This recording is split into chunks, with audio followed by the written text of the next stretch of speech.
नसरीन और उसकी अम्मी को यहाँ से भेजना चाहती हैं। उन्हें इस घर से जाना होगा, चाहे कुछ भी हो जाए।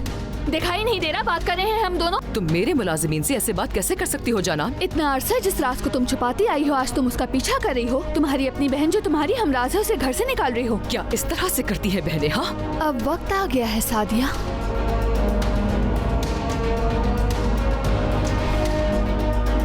नसरीन, या तुमने मेरे साथ कुछ करने की कोशिश की तो मैं तुम्हारे साथ वो करूंगी जो कोई भी नहीं कर सका।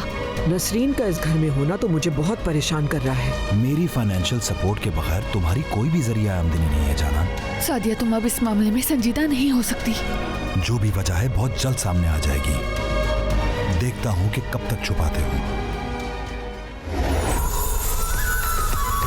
देखिए ड्रामा सीरियल इश्क एक गुनाह आज रात 7 बजे सिर्फ ऑन टीवी पर।